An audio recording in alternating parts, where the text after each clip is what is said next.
So Paul had been arrested. Now, this was by the doing of the religious leaders at the time who didn't like Paul talking about Jesus. They didn't like Jesus a whole lot, and they really didn't like when one of their own, Paul, formerly Saul, was going around talking about Jesus. And so they kind of had the same idea they had with Jesus, which is take Paul up to the Roman officials and say that he's causing trouble. And this is what they did. And there was a lot of him appearing before people. And eventually, Paul just declared that he didn't want to deal with any of the local officials anymore. He wanted to go all the way to the emperor. He wanted the emperor of Rome to see him, and that is what he demanded. And as a Roman citizen, he was able to do that. So Paul had to go see the emperor. Now, what is the issue with that? Well, the emperor is in Rome and Paul is not. He is actually quite a long ways from Rome. So they had to get Paul to Rome. So there was a Roman centurion captain named Julius who ended up being put in charge of Paul. And it was Julius and his other men that had to get Paul there. So how do you get Paul to Rome from where they were a long ways away? The way that you get Paul there is by boat. So they had to find a boat to get Paul to Rome. Well, they got on a ship, and they got a ship that'd get them part way out there. And Julius, the centurion captain, was nice enough to actually stop and let Paul speak with some of his friends and talk to them a little bit and get some things from them. And that was something that Julius didn't have to do. Just Julius kind of had taken a liking to Paul. He kind of liked him. And they got part way there, and they stopped, and they were going to need to get another ship to get them rest of the way. So Julius goes, and he goes to find a boat to get them all the way to Rome. Now, this wasn't just Paul that he was carrying. He had his men, and he had a bunch of other prisoners. There was actually quite a few that they were going to be traveling, and they were able to finally get a boat large enough to get them all the way up to there. Now, there had been some weird weather going on. They just started going around some of this bad weather by just staying close to coastlines of the various islands, and they're able to do that for a while. And it's really slow going, and it's not going well. Well, the bad weather that they had kind of subsides, and they have just this light breeze, and it's actually good sailing weather. And they were having discussions on if they wanted to go. The captain of the ship was of the mindset that they were going to be able to do this, they were going to be able to go, it was going to be fine. But Paul was trying to tell Julius that it wasn't going to go good.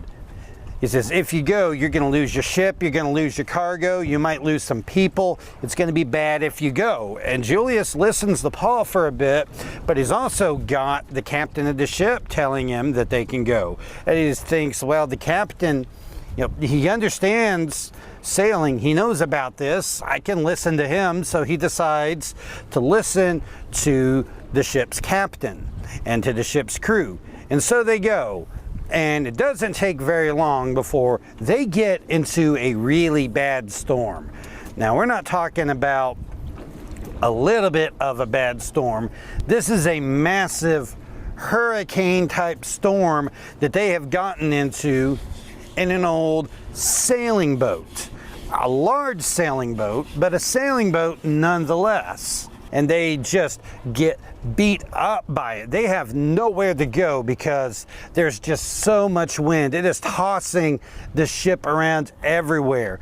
They're doing everything that they can to try to save the ship. They have to start throwing some things overboard. They have to throw ropes over and wrap around the bottom of the hull of the ship to tie it together so that the ropes will hold the ship together. It gets so bad that they have to bring the lifeboat in because the lifeboat being out there on the water is just making it beat around. And it is getting bad, and they are just getting tossed around, and it is just more and more storm. It says that they went for days without ever seeing the sun or the stars. And it was getting bad. They'd been working so hard that they were just not eating or stopping or resting or anything. They're just working on trying to save the ship. And everyone is just scared. And Paul You know, he goes to speak to everyone, and he's like, listen to everyone. I told y'all that you should have not gone into this. We shouldn't have gone this way because there was going to be a storm, and we could have avoided that. Don't be afraid and don't panic at this point. We can still survive this. We will still survive this. I have a God that I believe in, a God that I serve. He sent one of his angels, one of his messengers to me last night to tell me that we would survive this. We would get through, and all of us will pull through this. We'll lose the ship. The ship and the cargo is going to be destroyed, and we're going to end up landing on an island somewhere, but we're going to be safe. Now, how long did they stay out here in this storm on the ocean there? They stayed out for 14 days. That is 2 weeks that they are being tossed around and battered by this storm. But on this 14th day, they started realizing they were near land, and they were able to throw their test ropes under there to see how deep they were, and they could tell that they were getting shallower and shallower, that they were going to be coming up against land soon. So they dropped the anchors down to slow them down because they were scared about going into rocks. And this is when Paul noticed that the sailors were doing something odd. They're hanging around the back of the ship, and they're like, yeah, we're gonna lower these anchors down. Anchors. And they're talking about how they're lowering the anchors, but Paul sees them, and they're not lowering the anchors down, they're lowering the lifeboats.